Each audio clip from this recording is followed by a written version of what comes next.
Hey, what's up? This is Jared Noble, and today I'm going to show you how you can fix the USB port on your Maschine MK1 or MK2 controller, because it seems to be a breaking point for a lot of people's controllers. Okay, so what you're looking at is the Maschine MK1 right now, and what a lot of people have had is problems with the USB port. When you look here, a lot of people have had problems with this little guy kind of falling out or causing it to power up intermittently. So if you see this little white piece in here, it's actually supposed to look like this guy right here. So there's that piece in there. So what it does is it causes the USB to sit in there pretty loosely. And so I'll show you. So this one powers up, but I've had ones where they don't power up, or they just power up kind of intermittently. So you'll see this one lights up, it takes a second, and it actually turns on. So you can see the screens up here, and then, but sometimes when you wiggle it around, it just kind of stops working. See how it kind of dropped out there for a second? So you see how the screen keeps kind of cutting out?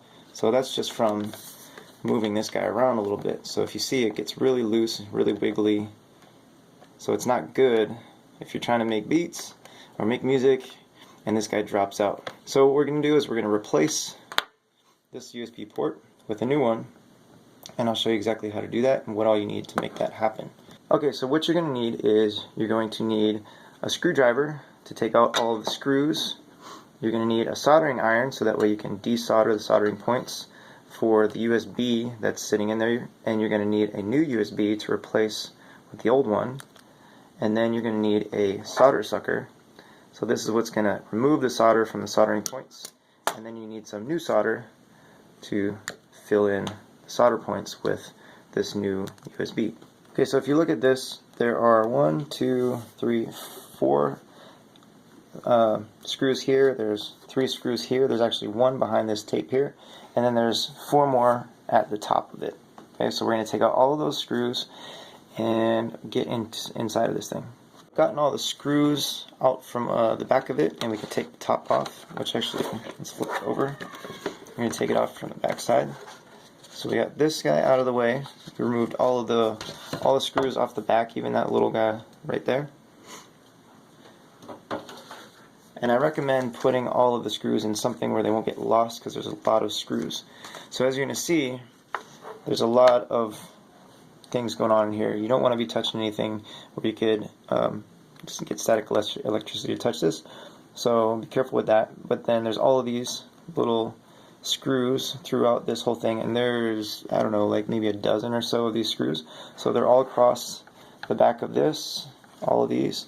So we're going to remove all of those screws, so that way we can get this out and get to that USB port right there. You can see we've got all of the silver screws out now from all these points.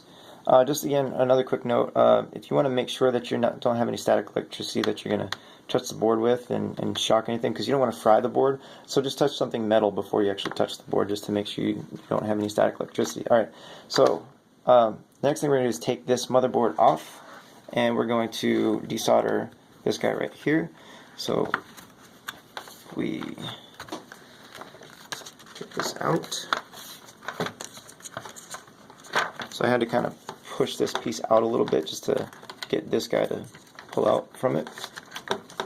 Oh, and another tip too is always make sure you take off these screws, or sorry, these knobs, because these might get in the way. So if you feel like this is hard to pull off, then it's probably because those are still on. Alright, so then if we pull this out, now we can take these pads off. So you want to kind of keep these pads where they belong. So you keep those going there. And so now this is actually what we're trying to get to. If you see it, these soldering points right here, those are what's holding this guy into the board. Okay, so we're going to go after these soldering points. We're going to take those off and get this guy off there and put the new one on. What you're looking at now are the soldering points. So these are the 4 pieces right here, and these 2 things right there. So those 6 soldering points we have to desolder in order to remove the USB port. So I'm going to get my solder sucker ready. I'm going to just start heating up one of these. Just get the solder in there. Get the iron on it, make it hot. There we go, so I got a little bit with that one. Okay, so you can see that we got the solder out of the soldering points, so those are open, clear holes. And we're just going to take this guy right here. We're going to put those 4 pieces and those 2 prongs right there inside of those 4 holes and those 2 holes right there. Just want to make sure that you insert it on the correct side of the board. So really quick, the side with the displays and the knobs is not the side that this is actually going to go onto. It's actually going to go on the bottom side of that if you're looking at the displays. So it would show up here where you have these MIDI ins and outs. So it actually would sit on top like that. Okay, so this is what it looks like when you just set it in there. I haven't soldered it in yet. Just wanted to give you a look so you could see how it looks. So it'll look like that. And then we're going to add the solder to those points. Okay, so we have our solder and our soldering iron, and we're just going to fill these guys with some solder so to make sure that the connections are solid.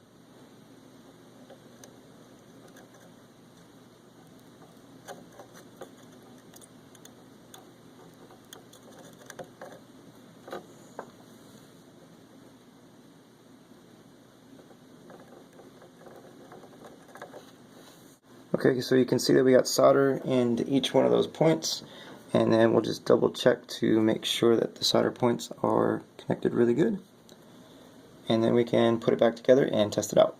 Okay, so we sort of have this halfway put back together. So you're going to take these silver screws and place them everywhere you see one of these little screw symbols in all of this. Now, you don't want to put them in every single one because there's certain ones, like this one's is where the outside kind of enclosure is actually getting screwed on. And it's easy to know which screws you're using for which, because the black screws are for the outside, and then the silver screws are for everything on the inside connecting the motherboard.